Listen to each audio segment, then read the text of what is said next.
अस्सलाम वालेकुम स्टूडेंट्स, उम्मीद है कि आप लोग खैरियत से होंगे।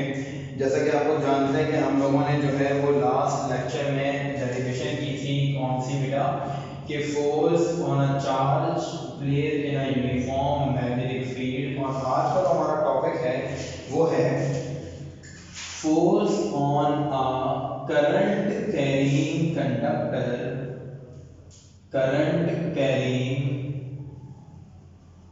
conductor placed in a uniform magnetic field, placed in a uniform magnetic field। मैंने लास्ट टाइम भी बात कही थी आप लोगों से कि मैंने चैप्टर 14 शुरू इसी वजह से किया कि तमाम सेक्शन जो हैं वो एक सेम प्लेटफॉर्म पर आ जाएं। दैट्स व्हाई मैंने चैप्टर 14 का इंतखाब किया और हम लोग बड़े अच्छे से पढ़ रहे हैं आज, और कल भी हमने इसकी क्लास की थी। पर देखें, कल बात की थी कि दो मैग्नेट्स हैं, एक का नॉर्थ पोल एक का south pole, magnetic field generate हुई भी है, बीच में एक चार्ज को प्लेस करवाया हुआ था। लेकिन आज बात करते हैं किसकी, करंट कैरिंग कंडक्टर की। ऐसा कंडक्टर जिसमें से करंट जो है वो फ्लो कर रहा हो, तो वो आपने कहाँ लाके रख दिया, एक मैग्नेटिक फील्ड में रख दिया। ठीक है, अब आपसे ये जानना चाहते हैं कि जो करंट कैरिंग कंडक्टर आपने मैग्नेटिक फील्ड में ला के रखा है, उसका उसके ऊपर जो मैग्नेटिक फोर्स लग रही होगी वो कोई ना कोई फॉर्मूला होगा। कैसे फाइंड आउट करेंगे वो हमने ट्राई करना है आज यहाँ पर। ठीक है, तो इंट्रोडक्टरी पैराग्राफ हम लिखते हैं हमेशा, तो यहाँ भी लिख देते हैं। क्या कह रहे हैं बेटा आपसे, कह रहे हैं consider a current carrying conductor, consider a current carrying conductor having length L। जनाब उस कंडक्टर की लेंथ क्या है, L है। It's cross sectional area, cross sectional area कितना है बेटा, A है। It's cross sectional area A, या एस A कर देते हैं। And the strength of magnetic field, magnetic field की जो स्ट्रेंथ है बच्चों वो हमारे पास है क्या, B। समझ में आ गई बात ये वाली। And the angle between, and the angle between magnetic field, and the angle between magnetic field and velocity of charge। अच्छा, मजे की बात है, जो वेलोसिटी ऑफ चार्ज की डायरेक्शन होगी ना वो क्या होगी आपके पास, वेलोसिटी ऑफ चार्ज की डायरेक्शन होगी वो सेम एज जिस डायरेक्शन में करंट फ्लो कर रहा होगा उसी डायरेक्शन में जो है वो करंट डायरेक्शन भी होगा, वेलोसिटी डायरेक्शन भी सेम, दोनों डायरेक्शन सेम होंगी। लेकिन जो करंट हमारे पास स्केलर क्वांटिटी है, करंट जो है वो जिस डायरेक्शन में वेलोसिटी होती है उसी डायरेक्शन में करंट प्रोड्यूस होता है। करंट जो है वो ज्यादा कोई वेक्टर क्वांटिटी नहीं है, तो हम यहाँ लिख देते हैं आगे, and the angle between magnetic field and velocity is theta. ठीक है, अब आगे कर देता हूं, let the current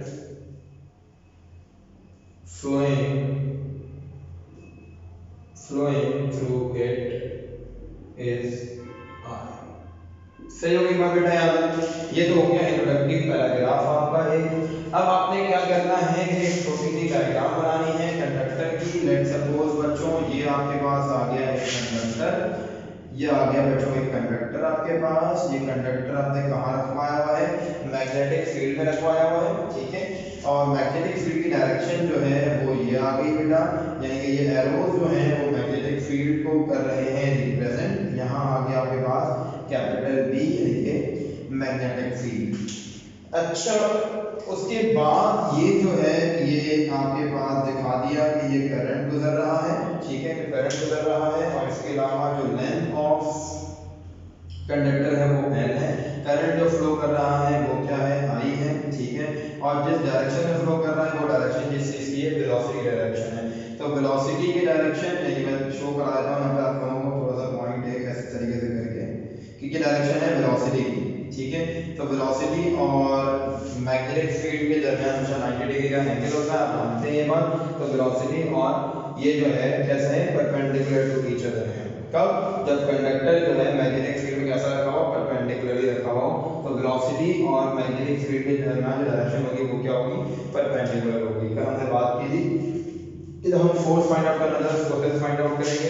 let's suppose ये है मैग्नेटिक फील्ड डायरेक्शन, ये है डायरेक्शन किसकी, वेलोसिटी डायरेक्शन है। तो ये हमारा आ गया राइट हैंड, ठीक है, राइट हैंड रूल के अकॉर्डिंगली ये आ गई मैग्नेटिक फील्ड डायरेक्शन इस तरीके से, ठीक है, और वेलोसिटी डायरेक्शन क्या अपवर्ड है। तो जब हम अपनी फिंगर्स को कर्ल करेंगे तो आउट ऑफ द पेज बाहर की तरफ क्या लग रही होगी, फोर्स लग रही होगी, ठीक है, उस कंडक्टर के ऊपर। समझ आ रही बात आपको ये वाली? जब हम यूं कर रहे हैं इस तरीके से कर रहे हैं कि मैग्नेटिक फील्ड ऐसे है और वेलोसिटी ऐसे रखा हुआ है, ठीक है, ये ऊपर से मैग्नेटिक फील्ड लग रही है और चार कंडक्टर ऐसे रखा हुआ है। तो मैग्नेटिक फील्ड की तरफ ऐसे जाएं तो ये आपके पास कैसे हो जाएगी डायरेक्शन, आपके पास डायरेक्शन हो जाएगी मैग्नेटिक फील्ड की को लेके जाएं वेलोसिटी की तरफ, यानी कि डायरेक्शन ऑफ करंट की तरफ। तो आप ऐसे अपने फिंगर्स को कर्ल करेंगे और थंब कहां होगा, इनटू द पेज होगा, यानी कि अंदर की तरफ डायरेक्शन होगी फोर्स की। बहरहाल दोनों सूत्र में फोर्स होगी परपेंडिकुलर वेलोसिटी पर भी और मैग्नेटिक फील्ड भी, ठीक है। जब दोनों सूत्र में फोर्स परपेंडिकुलर है इन दोनों के, तो इसका मतलब क्या हुआ कि थ्री डायमेंशन ऑब्जेक्ट है जस्ट लाइक दैट, ये आ गया फोर्स, ये आ गया मैग्नेटिक फील्ड और ये आ गया आपके पास वेलोसिटी ऑफ चार्ज, ठीक है, ये सिलसिला है इसके पास। अब देखिए हमने कंसीडर करना है कि एक यूनिट एरिया पर, एक क्रॉस सेक्शन एरिया के ऊपर जो है, सॉरी एक यूनिट एरिया के ऊपर जो है वो कितने चार्जेस होंगे, अमाउंट ऑफ चार्ज क्या होगा। हमने सपोज कर लेते हैं कि लेट, यहाँ मैं लिखता हूँ लेट, ठीक है, मैं अभी बात कर रहा हूँ यूनिट वॉल्यूम की। तो हमने मान लिया कि नंबर ऑफ फ्री इलेक्ट्रॉन या नंबर ऑफ चार्जेस जो हैं वो हमारे पास हैं बच्चों कितने, यहाँ लिख लेते हैं हम, number of charges is equals to N. Number of charges को मैंने किया रिप्रेजेंट किससे, एन से, सही है। इसके अलावा मैंने कहा वॉल्यूम क्या होगा, वॉल्यूम ऑफ कंडक्टर क्या होना चाहिए। अच्छा, वॉल्यूम ऑफ सिलेंडर क्या होता है, बेसिकली सिलेंड्रिकल सुपर कंडक्टर है, वॉल्यूम ऑफ सिलेंडर होता है पाई आर स्क्वायर एच। तो पाई आर स्क्वायर तो हो गया सर्किल का एरिया, जो लेंथ है वो क्या हो गई, हाइट हो गई आपके पास। तो इस तरीके से पाई आर स्क्वायर क्या मैंने ए लिख दिया और लेंथ मैंने क्या लिख दिया, हाइट लिख दिया। तो ए एच क्या आ गया तुम्हारे, ए एच सॉरी हाइट क्या मैंने लिख दिया, लेंथ लिख दिया, उल्टी बोल दी थी बात मैंने, हाइट की जगह मैंने लेंथ लिख दिया, ठीक है, क्योंकि हाइट क्या है, length of the conductor L है। अच्छा जनाब, charge on each free electron, हम जानते हैं क्या होता है, हर इलेक्ट्रॉन का चार्ज ई होता है। तो finally the magnitude of Q becomes, क्या बन जाएगी मैग्नीट्यूड ऑफ क्यू हमारे पास, the magnitude of Q becomes, इन सबको, हालांकि एक चार्ज होगा तो आपके पास जो E की वैल्यू होगी वो Q की वैल्यू भी होगी। ये आपने क्या कंसीडर किया हुआ है कि एक यूनिट वॉल्यूम पर नंबर ऑफ चार्जेस। तो बच्चों इस चीज को हम कैसे लिख सकते हैं, लिख सकते हैं Q is equals to NaL, यानी कि NaL मतलब number of charges in unit volume, जितने भी होंगे मल्टीप्लाई बाय E हो जाएगा। तो ये हो गया अमाउंट ऑफ चार्ज आपके पास। अब देखिए Q इक्वल टू NaL हो गया है तो चार्ज, ठीक है, और चार्ज पे लगने वाली फोर्स क्या होती है, यहाँ का लिखोगे the force experienced bye a charge, the force experienced bye a charge, experienced by a charge in uniform magnetic field,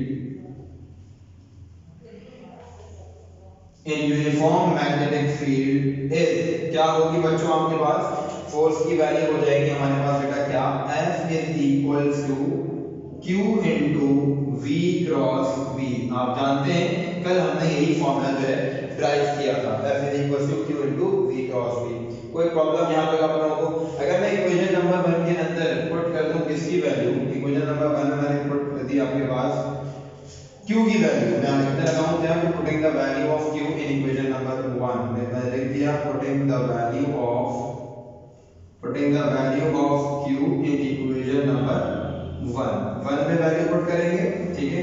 जब 1 में वैल्यू पुट करेंगे तो F जो है वो किसके बराबर हो जाएगा, F बराबर हो जाएगा हमारे पास, मैं रेड से इसलिए लिख रहा हूं कॉमन हो जाएगा इक्वेशन का। देखिए बच्चों अब क्या हो गया, फॉर्मूला बन गया F is equals to NaLeV cross B। समझ आ रही है बात की वाली। वेलोसिटी की डायरेक्शन कैसी है, एक ही डायरेक्शन है वेलोसिटी की ना, वेलोसिटी की डायरेक्शन चेंज नहीं करेगी क्योंकि सीधा तार रखा हुआ है, ठीक है। जब सीधा तार रखा हुआ है हम जानते हैं कि ऐसा वेक्टर जिसकी डायरेक्शन एक को क्या कहलाता है, यूनिट वेक्टर कहलाता है।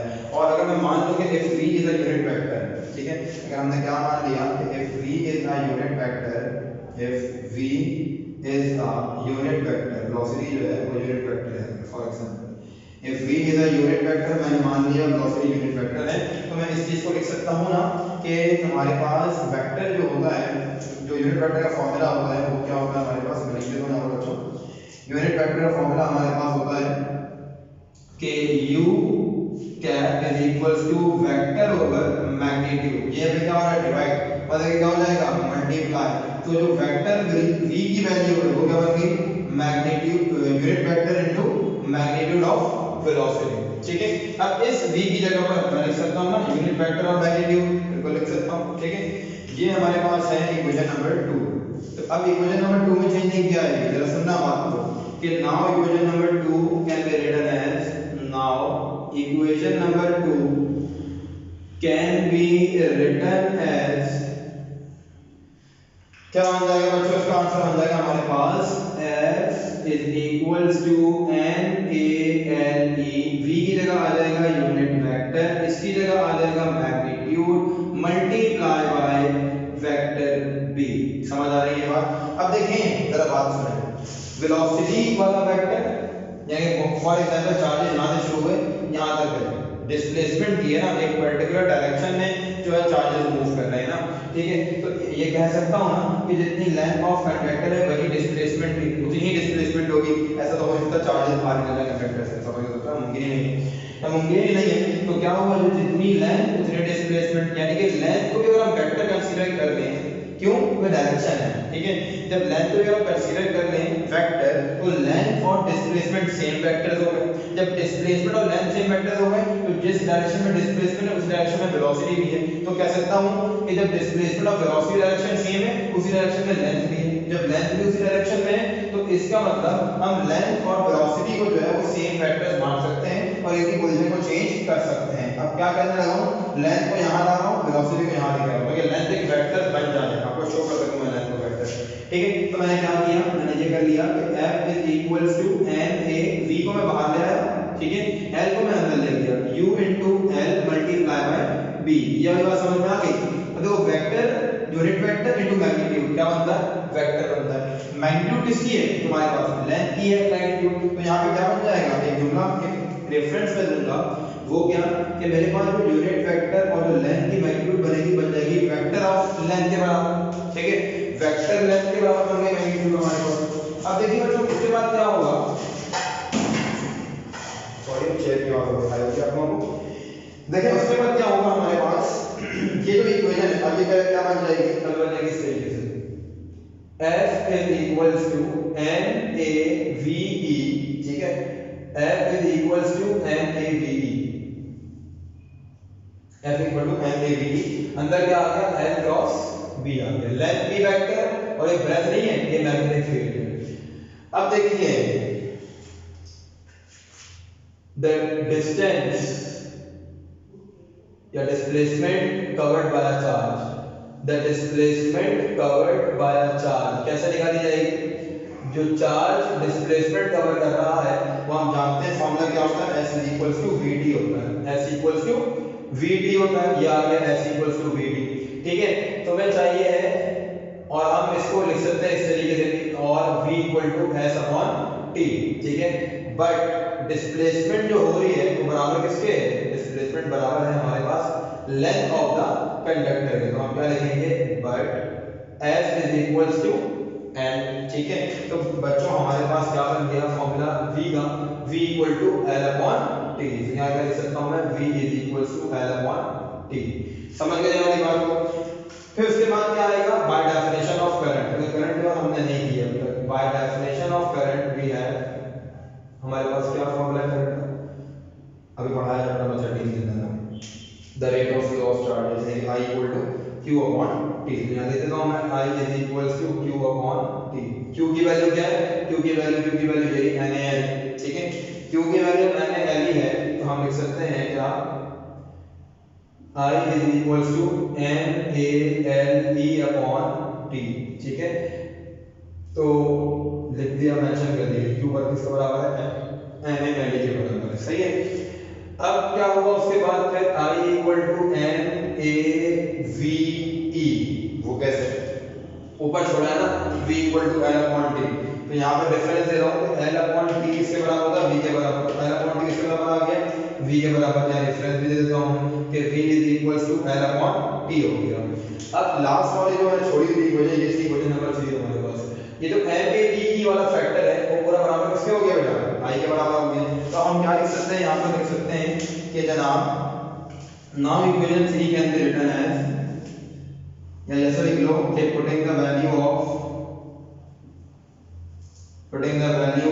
MAVE in equation number, और इतना ज़्यादा लेंथी करने की जरूरत नहीं है इस चीज़ को, हम डायरेक्ट ले देते हैं क्या कि इक्वेशन नंबर 3 becomes, यहाँ लिख देते हैं equation number 3 becomes, equation 3 becomes क्या बन जाएगी इक्वेशन 3 आपके पास, इक्वेशन 3 बन जाएगी बेटा F is equals to IL cross B। यही वो फॉर्मूला है जिससे हम जो है क्या फाइंड आउट कर सकते हैं, किसी भी करंट कैरिंग कंडक्टर पर फोर्स फाइंड आउट कर सकते हैं।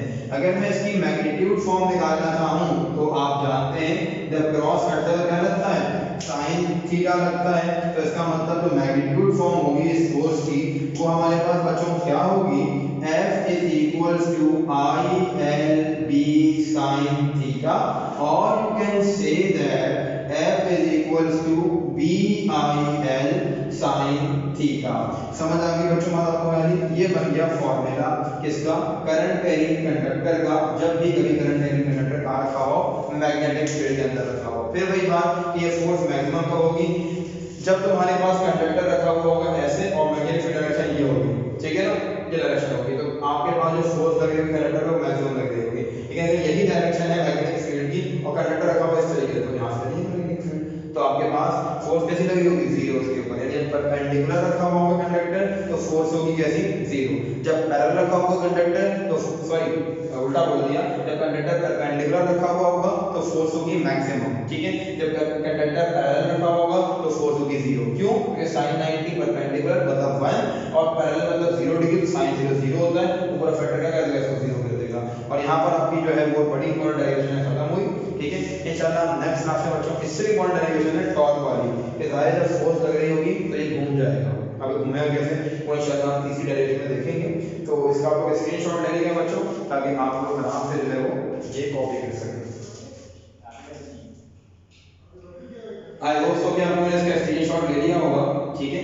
तो आज अपनी क्लास को बेटा हम यहीं ख़त्म करते हैं, और कोई बात हो हमेशा बोलूँगा कि आप मुझे व्हाट्सएप पे ऑडियो भेज के पूछ लीजिएगा, इसको मार्क करके कि सर ये स्टेप समझ में नहीं आया काइंडली दोबारा बता दें, तो मैं एज सून एज पॉसिबल को जवाब दूंगा, बता दूंगा। अपना ख्याल रखिएगा, अल्लाह हाफ़िज़।